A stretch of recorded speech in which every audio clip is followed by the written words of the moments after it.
नहीं ले मैंने लोगी? राखी जी से सेक्सी ब्लैक ड्रेस पहनने को कहा था। भाई कैमरा आ रहा आपको सर।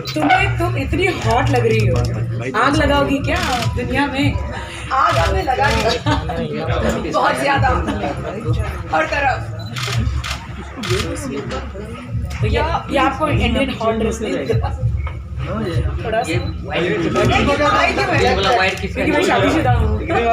वाइट नीचे लो, किसका ग्रीन वाला वाइट। पहले ये म्यूजिक बंद हो जाए फिर बोलिए करेगा। बोला 2 मिनट बोला। हाथ पीछे एकदम मस्त। बहुत खुश हो रहा है शरीर, आंखें थक गई है, दिन जैसे तैसे कट जाता है, वक्त गुजारना बहुत मुश्किल हो गया जीवन में, समझ में नहीं आ रहा, कुछ समझ में नहीं आ रहा लाइफ। दोस्त यार सब लोग हैं बाकी, लेकिन कैसे मैं सोचती हूँ कभी कभी कि मैं तो इतनी स्ट्रांग लड़की हूँ, कभी ना धोखा खाने वाली लड़की हूँ, कैसे मेरे साथ हो गया? प्यार करते करते शादी कर ली, शादी कुछ समझ में नहीं आया, बर्बाद होती गई बर्बाद होती गई। हमारी मुलाकात हुई थी 9 फरवरी की शाम को, और मैंने राखी से पूछा, राखी आपको अपने जीवन का राजकुमार मिला तो आप खुश क्यों नहीं हो? पता चला कि इनके जीवन का राजकुमार दुनिया का सबसे महान ठग निकला, जो लोगों को बेवकूफ़ बनाता है और लोगों के साथ फरेब करता है। और जब राखी जी ने मुझे हाल ही में ये बताया कि मैसूर की कोई ईरानी लड़की उनके झांसे में आ गई और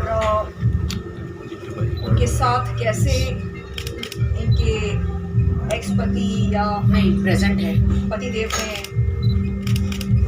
यौन उत्पीड़न किया, मेरे रोंगटे खड़े हो गए। मुझे लगा ओह माय गॉड, ये हो क्या रहा है? यानी ये बंदा कितनी महिलाओं के साथ गलत किया है।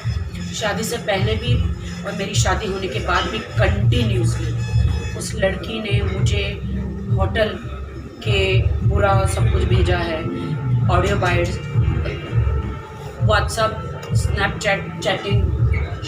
इनकी शेल्टर में है वो अभी, शैली जी जो हैं मैसूर से हैं, तो इन्होंने उनको पनाह दी, शैली ने उनको सपोर्ट कर रही है रहने के लिए। धमकियाँ मिल रही थी। I run an NGO in Mysore. So this girl came up to me and said that ma'am, I don't know what to do. Music बंद करवाइए। ये जो है आप जानते हैं कि किससे वो मदद मांगे, मर्दों से मदद मांगने का मतलब आप जानते हैं कि एक औरत के लिए क्या रहता है।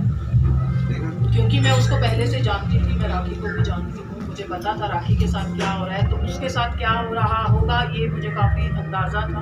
तो जब वो आई तो मैंने इस पर काफ़ी विचार किया, मैंने राखी से भी डिस्कस किया कि कैसे इसको हमें क्या करना चाहिए इस लड़की को, क्योंकि तुम तो आवाज़ उठा सकते हो, इसका क्या करेंगे। ये भी उसकी बहुत ज़्यादा मतलब 5 सालों से ये लड़की के साथ जो है वो सब चल रहा था, जो राखी के साथ 7 महीने से चल रहा था।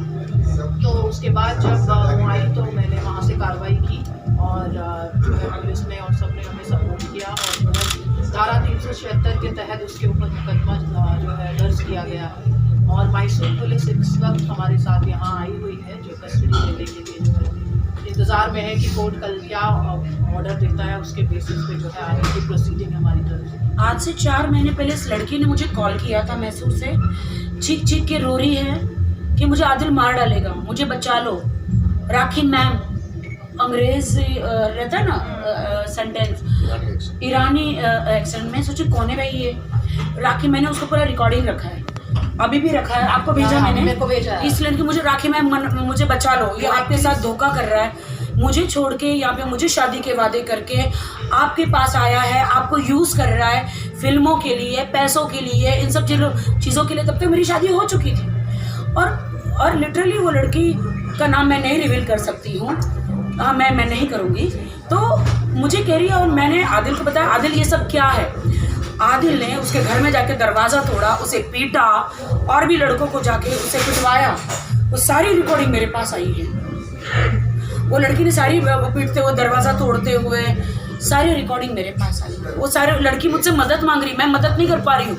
आदिल ने मुझे बोला कि नहीं, वो मुझे ब्लैकमेल कर रही है, ये कर रही है, तुम मेरी बीवी हो, बीवी की तरह रहो, तुमने इस्लाम कबूल किया है तो तुम हमें एक बंद कमरे में ही सब कुछ चुपचाप रहना चाहिए।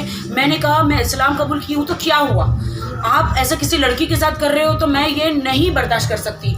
नहीं, आई विल सेटल। देखो मुझसे पैसे मांग रही है, देखो मुझसे ये कर रही है कि मेरी फ़ीस भर दो, ये कर दो।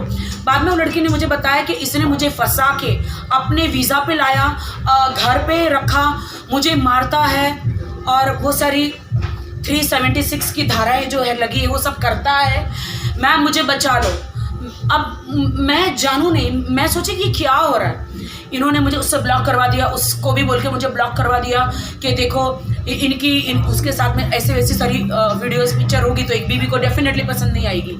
तो वो उसने मुझे कसम खाई है कि वो मुझे छुड़वाना चाहती है, इसीलिए वो तुमको ब्लैकमेल कर रही है, मुझे ब्लैकमेल कर रही है, तुम इनकी बातों में मत आओ। तो तब मैंने पहले वो इंटरेस्ट नहीं लिया, लेकिन फिर भी मैंने उस वक्त उनको माफ़ कर दिया। फिर मैंने कहा चलो जाने दो।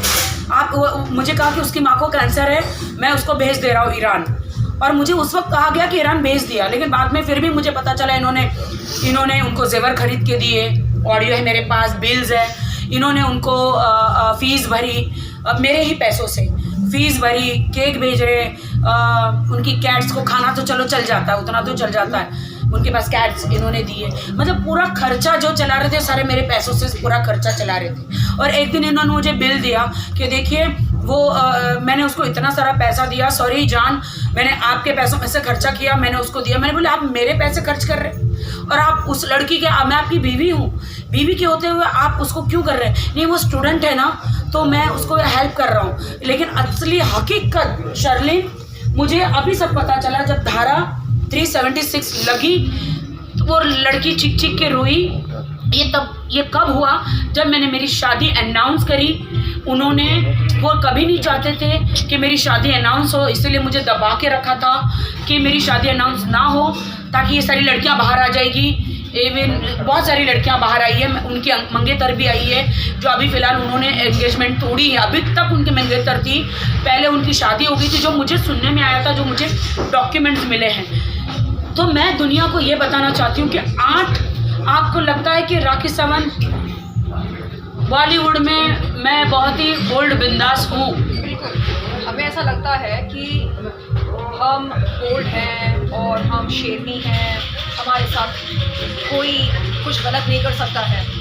लेकिन वाहिद भाई आप देख रहे हैं कि हम जैसे लड़कियों के साथ यदि यौन उत्पीड़न, यौन शोषण मानसिक रूप से, शारीरिक रूप से, आर्थिक रूप से हो सकता है, तो आम लड़कियों के साथ क्या कुछ नहीं होता होगा इस दुनिया में। आदिल ने मुझे इतना ब्लैकमेल किया कि आप मुझे सलमान से मिलाओ, शाहरुख से मिलाओ, कार्तिक आर्यन से मिलाओ, मुझे फिल्म फेयर में ले जाओ, मुझे यहाँ ले जाओ। शादी होने के बाद अगर तुम नहीं करोगी तो मैं सारी लड़कियों के पास जाऊँगा, तुम मुझे डाइवोर्स दे दोगी, तुम ऐसे मतलब वीडियो बना के तुम्हें देखोगी, तुम पागल हो जाओगी, मेंटली पागल खाने में चली जाओगी, मैं तुम्हें तलाक दे दूँगा, मैं तुम्हें डाइवोर्स दे दूँगा।